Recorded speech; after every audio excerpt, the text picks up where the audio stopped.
BFBS Forces News, join KFOR patrols in the north of Kosovo. We're here to create a safe and secure environment for the people in Kosovo and the people of Kosovo. Our job, fly and fight from the home base, and we've got to be able to do that in whatever conditions. This training is mutually beneficial to both sides. For the riflemen themselves, it's about getting that valuable training in the desert. At the heart of Lympstone Parade Square, the King's Squad, and there could be no more special guest of honour than His Majesty the King. And whilst I'm not moving the controls at all, I can certainly learn from what I'm seeing as to how a manoeuvre should be flown. This year, 337 recruits have completed training. That's a first-time pass rate of 99.7%, which is incredibly high. So we have a philosophy on this ship called the Way of the Warrior Sailor. It argues that in order to create morale, you must love and value everybody. This beam here came from HMS Indefatigable. The beams from the Armada were eventually integrated into the pub.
At BFBS Creative, we are creative storytellers. We are specialists in unravelling the untold, even from the most difficult locations.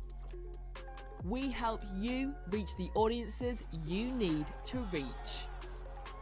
From documentary interviews to addressing communication hurdles and crafting your content strategy, we can do it all. We thrive in the toughest environments, ensuring your stories are told brilliantly.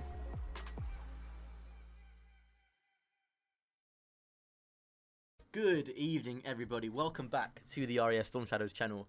I am once again joined by the immeasurably enthusiastic Roman in the commentary box this evening, Roman. And as you can see on your screens there, it is the RAF Stormshadows taking on the Army Esports side. A fascinating insight into what we might come to expect in the inter-services. But for tonight, it's the Armed Forces Dungeon League.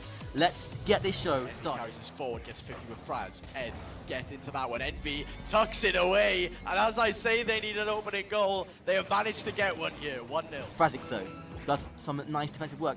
But P finds Cedric. Cedric finds Envy. Beautiful stuff from the RAF Stormshadows. 2-0. Approximately a minute and a half left to go. Envy goes for a pass to P. P with a shot. P with a goal. Tucked away in the top left corner. 2-1 to the RAF Stormshadows. And they are shining through here after the Army. They've struggled to rotate. They struggled to get into position after kickoff. And P managing to give the RAF Stormshadows that advantage. Didn't have a lot to work with, didn't have a lot of the goal to aim at, but he put it in the one place that it was going to go to, and Cedric makes it 3! And the floodgates are beginning to open here for the RAF Stormshadows. A great 30-second burst, and now they've just got to hold it, or even go for more.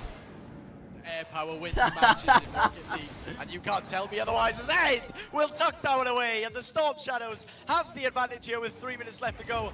Nothing about air superiority there. P just managing to get a pass across.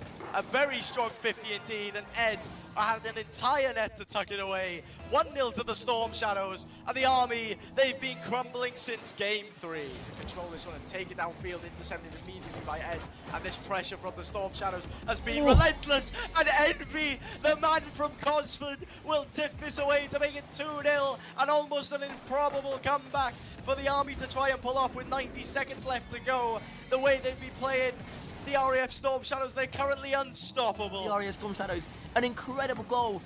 They've done it again, and it's 2-0 now, and it's 3-0 now. The lead looking unassailable.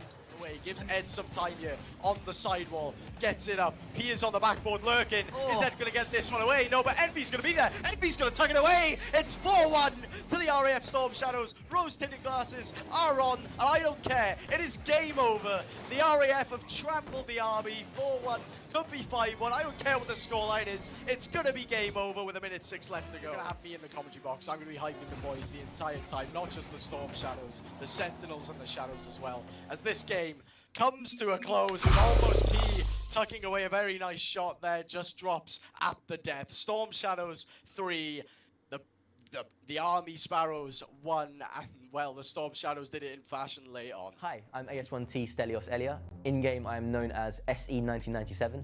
Corporal Elliot Greenwood, and in-game I'm known as G-Wood. My name is AS1 Tech Edward Nussy-Waite, otherwise known as Cedric in-game. It's already looking like they've upped the bar from last year, which is a really tough job to even do that. We are looking forward, not just myself, but as a team, to going out on that stage and representing the Royal Air Force as best as we can. Playing up on a stage like this is the first time. We had a thing called Rank A, where it was all the top players played against each other, and then we picked our teams. I've finally made it into the first team after a lot of hard work. Both my teammates are really talented. We gel super well. Really looking forward to playing with them on stage and seeing what we can do. From my end, the leadership were outstanding, no issues at all. Not just from my own personal line management, but also the Royal Air Force Esports Association backed us very well, I should say, and made sure we had all the support we needed to get here, and they're always a phone call away if we do need them for anything. Really excited to play Coast Guard. It'll be closer than everyone thinks after playing them. We think we stand a bit of a fighting chance. Second Air Force team, emphasis on second now. We're a solid team, 3 really good players who could do some damage for sure. Although we are in different forces across NATO, we are colleagues, so it's nice to meet them in person and just have a laugh and play against them and hopefully beat them as well. You ready? AFG, you're washed. Coast Guard, you ain't as good as you think you are. We're coming for you. Space Force, stick to mini golf. We're going to win it. No, we're not. We're going to win it. We're going all the way. I thought it was good until I saw them play. The Americans will never hear the end of it if we end up winning somehow. Look, I'll shake on it. You know me, I don't drink. I will drink heavily if we win. That the pressure put down. Stelios with no boost thrown into corner will be wildly out of position. G-Wood needs to put it to the air. Don't go towards net on this one. Instead, Cedric go for the double touch. It's a beautiful finisher. 19 seconds into OT, and the RAF already going to match point. That's right, boys. Once again, I'm joined alongside none other than Stelios. Stelios, at the very start of that match, you pointed out the fact that the strategy was aggression, was confidence. Do you personally feel like you guys delivered on all fronts?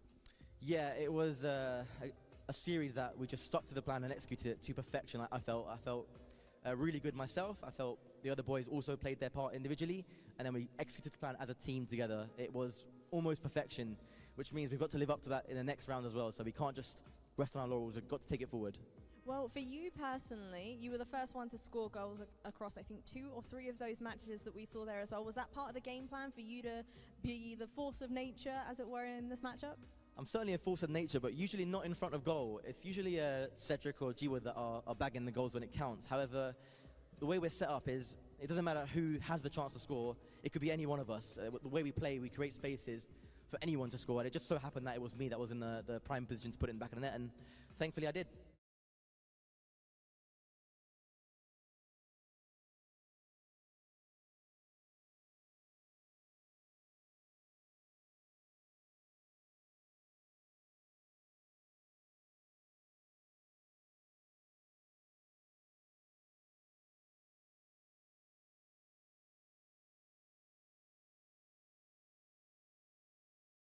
Half, but not for too much longer. Sentinels have broken free, although only momentarily. Now into the retreat. Cedric and Asher, not for the first time today, failing to meet the problem at the source. That's Cedric though. Air gets just the tiniest of the resets on that ball, but it pushes it just over the edge where Asher cannot grab it. And there's an equal response from Sames. Asher in the interception, but straight to G-Wood. Oh, and he shoots just past the post. Stelios! 2-2 at last. Another sucker punch. How strong is that proverbial jawline? And actually, you can see the severity of the situation. There's no smiles. And Sames Again, waits it out. Stelios now looking for Cedric. Oh, that's a beautiful layoff. For Stormshadows, of course, we're going to be showcasing the other lower bracket match as well. It's going to be coming up on your screen later on. Just a quick comment where there's only one life for the team and there is no field for mistakes. I feel like it's easier said than done. I also worry that this might be too simple a statement to make of the situation, Jam. For the Sentinels, is it really as clear-cut as get it? And all the while, time being burned off the clock. Still 2-1 Sentinels, but that's going to change very quickly. I feel like I put on my crown, Jam. The King of Cursed is back. For Shaman as well to look and demo or bump the player out of the way. Not on that attempt. I'm pretty sure Stormshadows will be thinking about it. That's certainly one thing on Cedric's mind though. Golds, golds, and more golds. And Cedric actually just lays off, allows Samez the room, but then wiggles his way through all on his own. Cedric to G-Wood! It's a save, but it's not enough! 2-1 Stormshadows! The ball caroms off the oncoming player with a series-winning goal scored just 30 or so seconds before the end of the game. It is the Royal Air Force Storm. Spirited a performance as that was. Let us not forget that they have now tripled their game output in a single. Do apply. And that resource will eventually run out in the form of boost. Oh, very sneaky from Cedric. Lovely flick over the top of everybody. Oh, it's a spectacular from Cedric. Space Force just a little bit. Exchange of long-range efforts, but I do love the proactivity and Reed's shot. Cedric denies it. Crossbar post out. That is fortuitous. And now they're down the other side with a potential opportunity. G-Wood snuffed at the near post. 3 minutes plus! And they don't need the 3 minutes plus, just shy of. Cedric with a stunner. And it's match point for the Stormshadows. Doubling up now. This suits Space Force just fine. 1-0 advantage. A slender one, yes, but one nonetheless. And Space Force relying a lot more on demos, but who needs demos, Jam? Where you've got G-Wood, what a redirect. Sometimes you've got to throw that experience out the window and play the game in front of you. But I'm not going to commit to a certain way of thinking. I'll let you as the audience decide. And I'll let these players on the pitch decide. I tell you what, G-Wood is getting a bit of a handle, a bit of a knack on creating these goals out of nothing. They do so gracefully. You know, Space Force press not as intensive as I would like to see personally, and that's allowing the Stormshadows not just time on the ball to get out of defense, but to get shots away, Jam, and Stelios has just put them ahead. Cannot get it out as far as the midfield line. Still keep on returning. Cedric sees that there's just no opportunity for Ethan to raise it down from his head, and Cedric wins it in overtime for Royal Air Force. A 7-game thriller with 1 extra minute of the overtime. He is the absolute star player of that Stormshadow side. The runners-up rise. RAF Stormshadows continue their lower bracket journey. The Space Force valiant until the end. But in the end, it was Cedric, a man who made a couple of mistakes earlier on, a man who let Space Force back into the game, who truly struts his stuff when it matters most. Wow. Stelios, the most animated. Stel, talk to me, because we had a few overtimes in this series as a whole. Game number 3 in particular, you were looking incredibly stressed. So comms between your team, I'm assuming, were a little bit chaotic. At times it was very, very chaotic. Yeah, you're right. You're spot on with that. And in those moments,